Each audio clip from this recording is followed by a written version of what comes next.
क्या ईरान ने अमेरिका का B-2 बॉम्बर मार गिराया? वीडियो वायरल होने से कई अटकलें लगने लगी हैं। नमस्कार, न्यूज़ 18 का डिजिटल प्लेटफॉर्म आप देख रहे हैं और मैं हूं रितु सिंह। मिडिल ईस्ट में अमेरिका, इजराइल और ईरान के बीच शुरू हुआ टकराव अब तेजी से बड़े युद्ध में बदलता दिख रहा है। लड़ाई के पहले ही 24 घंटे में अमेरिका ने दावा किया कि उसने ईरान के 1000 से ज्यादा ठिकानों को निशाना बनाया। इन हमलों में मिसाइल ठिकाने, कमांड सेंटर और रिवॉल्यूशनरी गार्ड के अड्डे भी शामिल हैं। अमेरिकी सेंट्रल कमांड के अनुसार इस ऑपरेशन में stealth bomber, drone, fighter jet और एंटी मिसाइल सिस्टम का इस्तेमाल किया गया। हमले कई चरणों में किए गए ताकि ईरान के जवाब देने की क्षमता कमजोर हो जाए। दूसरी तरफ इजराइल ने भी ईरान समेत कई शहरों पर नए हवाई हमले करने का दावा किया। दूसरी तरफ ईरान पर हमले का बदला तो हिजबुल्लाह ले रहा है। लेबनान की ओर से इजराइल पर रॉकेट दागे गए हैं। बदले में इजराइल ने भी जोरदार पलटवार किया है। इस संघर्ष का असर अब सिर्फ ईरान और इजराइल तक सीमित नहीं है, बल्कि लेबनान की तरफ से इजराइल के हाइफा शहर की ओर रॉकेट दागे जाने की भी खबर है। इसके अलावा साइप्रस में ब्रिटेन के अक्रोतिरी एयरबेस पर ड्रोन हमले की जानकारी सामने आई। खाड़ी देशों में भी हालात तनावपूर्ण हो गए हैं।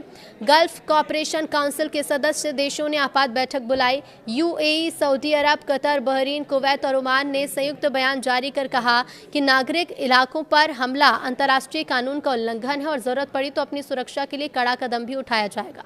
इधर ट्रंप ने माना और सैनिकों की मौत हो सकती है। अमेरिकी राष्ट्रपति डोनाल्ड ट्रंप ने कहा है कि ऑपरेशन अभी खत्म नहीं हुआ। उन्होंने माना कि इस युद्ध में अमेरिकी सैनिकों की जान भी जा सकती है। ट्रंप ने बताया कि अब तक 3 अमेरिकी सैनिक मारे गए हैं और आगे भी नुकसान हो सकता है। हालांकि उन्होंने कहा कि ये कार्रवाई दुनिया की सुरक्षा के लिए जरूरी है और अंत में इसका फायदा भी होगा।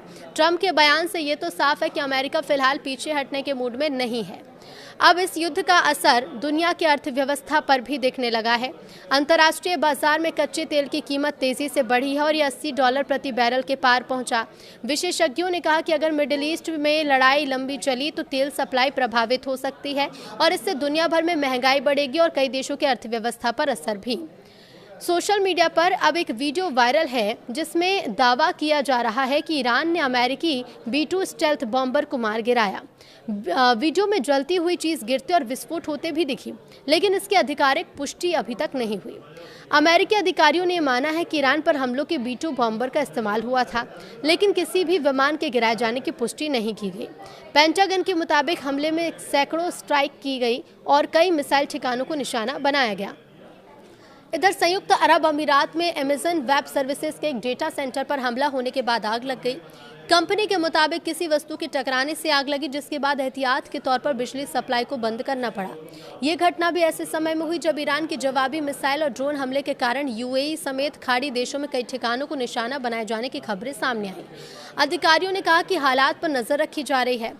तो ब्रिटेन की रॉयल एयरफोर्स के टाइफून फाइटर जेट ने कतर की ओर जा रहे एक ईरानी ड्रोन को मार गिराया।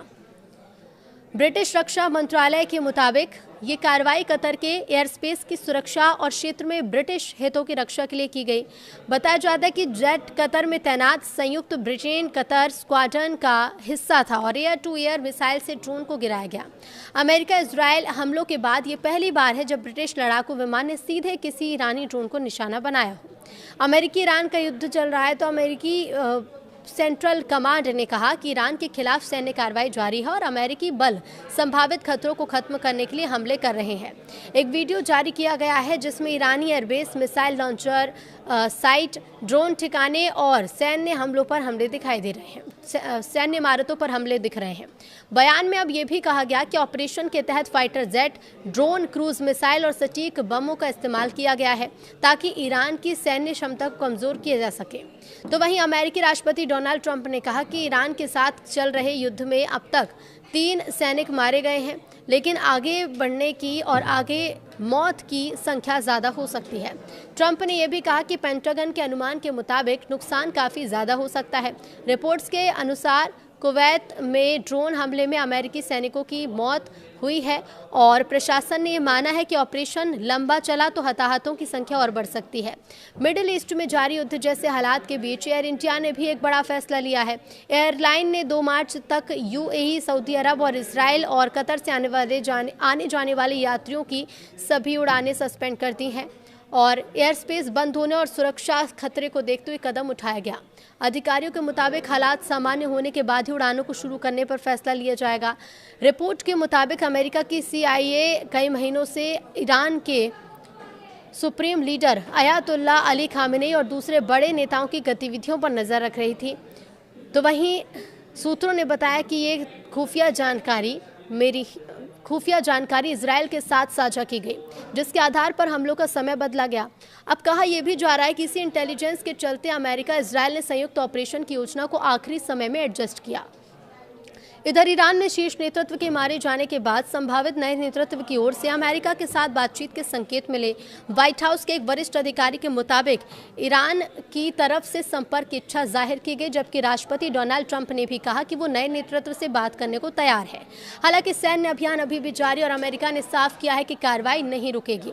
रिपोर्ट्स के मुताबिक ईरान ने अंडरग्राउंड सुरंग और मिसाइल ठिकानों से ड्रोन और बैलिस्टिक मिसाइल दागकर अमेरिका के ठिकानों और इजरायल को निशाना बनाया।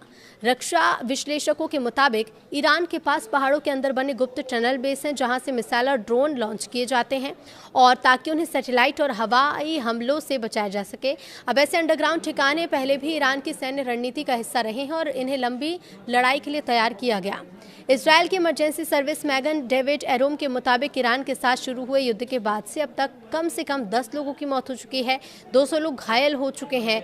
और देखिए, अधिकतर मौतें बीते दिन कहाँ हुई हैं? शेमेश शहर में हुई, जहां पर एक रिहायशी इमारत का हिस्सा गिर गया, इस पर मिसाइल गिरी। कई लोग शेल्टर की ओर भागते समय घायल हुए। राहत टीमों ने सैकड़ों घायलों को अस्पताल पहुंचाया और कई जगह पर इमारतों में मलबे में बचाव अभियान चलाया। तो वहीं ब्रिटेन के प्रधानमंत्री कीर स्टारमर ने कहा है कि अमेरिका ईरान के मिसाइल ठिकानों के खिलाफ कार्रवाई के लिए ब्रिटिश सैन्य ठिकानों का इस्तेमाल करने की अनुमति दी गई है। तो वहीं उन्होंने कहा कि फैसला क्षेत्र में मिसाइल हमलों को रोकने और मिसाइल हमले रोकने और नागरिकों की सुरक्षा के लिए लिया गया। ब्रिटेन ने साफ किया कि वो सीधे हमले में शामिल नहीं होगा, लेकिन रक्षा कार्रवाई के तहत ड्रोन इंटरसेप्ट करने जैसी मदद जारी रहेगी। और इसके साथ ही ईरान पर हमलों के बाद अंतर्राष्ट्रीय बाजार में तेल की गिरावट भी तेजी से उछाल आया है। तेल की कीमतों में रिपोर्ट के मुताबिक कीमत करीब 10% बढ़ गई है और कच्चा तेल $80 प्रति बैरल के पास है। कहना है विशेषज्ञों का कि मिडिल ईस्ट में युद्ध बढ़ा तो पूरी दुनिया में महंगाई बढ़ सकती है। इधर इजरायल ने ईरान के कई शहरों पर फिर से हवाई हमले कर दिए हैं। इसी बीच लेबनान से इजरायल के हाइफा शहर की ओर रॉकेट दागे गए। साइप्रस में ब्रिटेन के अक्रोतिरी एयरबेस पर भी हमला हुआ। अमेरिका एयरबेस पर भी ड्रोन हमला होने की खतरा है। इससे साफ जाहिर होता है कि युद्ध का दायरा बढ़ रहा है। अमेरिका के सेंट्रल कमांड ने यह कहा है कि इस ऑपरेशन के पहले 24 घंटे में ईरान के 1000 से ज़्यादा ठिकानों पर हमला किया था। इसमें से मिसाइल साइट, कमांडो सेंटर और IRGC के मुख्यालय भी शामिल रहते हैं। तो हमले में स्टेल्थ बॉम्बर, ड्रोन और फाइटर जेट का इस्तेमाल किया गया। गल्फ कोऑपरेशन काउंसिल के देशों ने बैठक कर ईरान के हमलों की निंदा की। UAE, सऊदी अरब, कतर, बहरीन, कुवैत और ओमान ने कहा कि नागरिक इलाकों को निशाना बनाना अंतर्राष्ट्रीय कानून का उल्लंघन है। समूह ने चेतावनी दी है कि जल्द ही अगर सुरक्षा अपने लिए उसका ध्यान नहीं दिया गया और अपनी सुरक्षा के लिए हर जरूरी कदम यहाँ पर उठाए जाएंगे।